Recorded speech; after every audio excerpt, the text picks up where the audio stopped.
Steve Hackett, how are you doing these days with music? Yeah, absolutely fine. Um, all is good. Doing a lot of gigs and um, doing a lot of different projects with a lot of different people. A lot of albums. Busiest time of my life, in fact, but the most rewarding time of my life.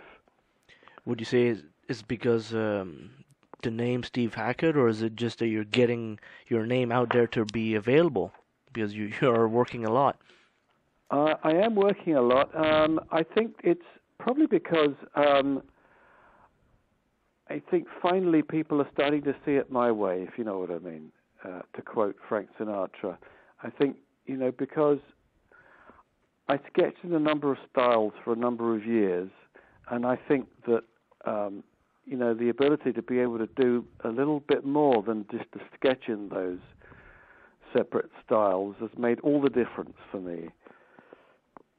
So to be able to do an album that features whether it's rock stuff or the influence of country, and folk stuff, which is all there on Shrouded Horizon, the current album. To be able to do that and walk in and out of that, and to do an album that's got 6 pieces of bark on it. If I want to do that, I can turn on a dime and do that sort of stuff. Plus, I'm also I've done an album with Chris Squire of Yes, and that seems to be attracting a lot of attention before it's even out there. And also I'm working on some Genesis re-records, and there seems to be a number of really well-known pals who are interested in working on that with me. So the new stuff and the old stuff, it seems to have come full circle. So as I say, the busiest time in my life. I just seem to have won a guitar poll or two in England as well, which is nice, with the Classic Rock Society and Classic Rock Magazine over here. So there seems to be a lot of that, and the knowledge that we can go back and play larger places next time with my band and all that. Offers seem to be coming in, and I've also worked with a number of people who are very interesting recently. I did some stuff with a guy called Gary Husband on an album that has John McLaughlin and various other guitarists. I found that very interesting. The next day I was working with Stephen Wilson of Porcupine Tree, and he's getting a lot of press at the moment, what with the remixes of various things he's done with a lot of people. So he has a tremendous amount of respect.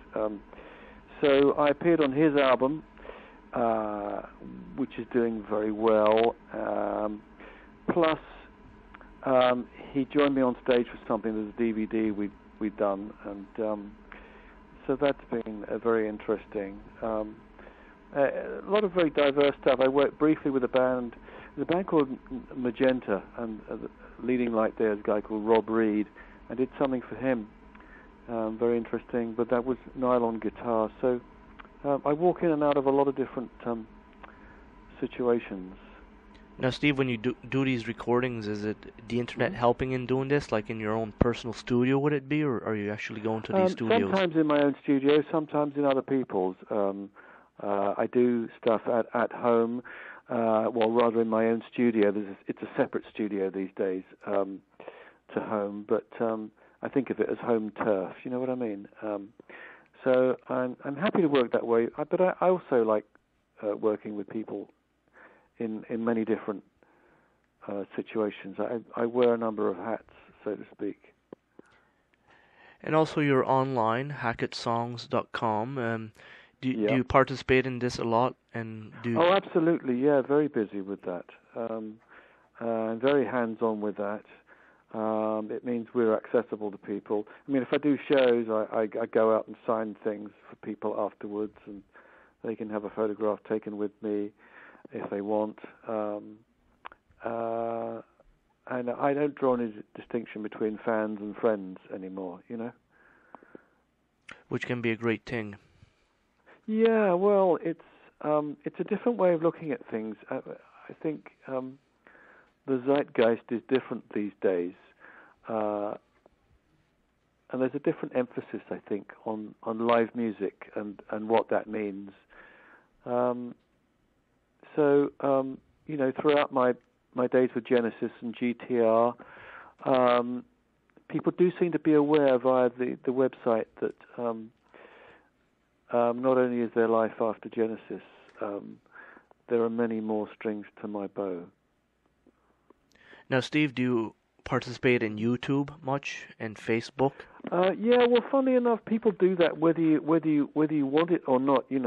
Every gig that I do, there's usually something up that someone has posted, and again, to draw the distinction between the public and the private. At one time, there would have been a manager breathing down someone's throat, ripping the camera out of their hands, and we don't do that kind of thing anymore. We just accept that, okay, it's out there. People are going to do it anyway. There's no point trying to discourage that. The emphasis is very much on live shows, and I figure that for anyone who takes a film, whether it's good, bad, or indifferent, it's an advert for what I'm currently doing, and people can see that I'm busy, alive, doing shows. And also these fans are doing like these films because it's like a souvenir for them, and they'll be remembering it for a long time. They will be. It's a souvenir for them, but it's a free ad for me. So I think they're like Santa's little helpers, That's true. Steve, in like music in general, how do you find it's going these days, like compared to your era of playing, great guitar and stuff? I tell you what I think. I think this is still my era as far as I'm concerned. I don't feel that just because I made my mark in the 70s, it doesn't mean to say that I have any intention of retiring. I still think I've probably got another 3 decades of music in me, and why even put the cap on that? I had an uncle who lived until he was 108, so we've got good genes in the family in more ways than one, and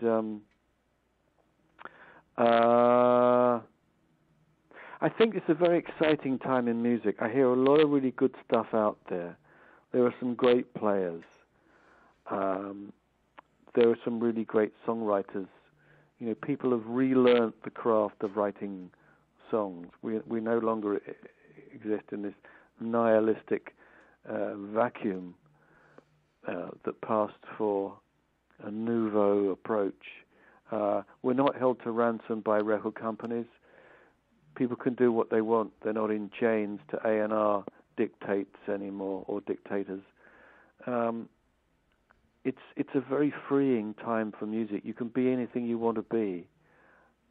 And don't let anyone tell you that you can't. If you want to play country guitar, go do it. If you want to do blues, do that. If you want to play classical guitar, don't let anyone tell you that it's a non-starter as a career move. You can do all of those things separately or together. And genre approach of approaching every conceivable style and try and make it relevant to what you do. I think you can still retain identity through feeling the music honestly. I mean, I would rather have authenticity than I would originality out of someone. I want them to feel what they do. I don't want clever for clever's sake. Someday in the future, do you find that music will be starting to repeat itself, or do you think music in general is going to just continue growing? I think that music always repeats itself, but it always has the ability to be surprising. Music is constantly surprising. There's an infinite number of variations. Even though the notes themselves are limited, the permutations are endless. We're all forced to be part historian. In order to move forward, you have to have an eye on the past, or else you'd never know what had gone before you. And like the Japanese, I'm fully prepared to worship the ancestors, but only to a point. And I think it's a very exciting time for music. It's certainly a very exciting time for me personally. It's on a knife edge for me right now. I find that the band I'm working with, we're pushing each other very hard to make things happen. It's very demanding right now, but it's great to be able to live up to that challenge.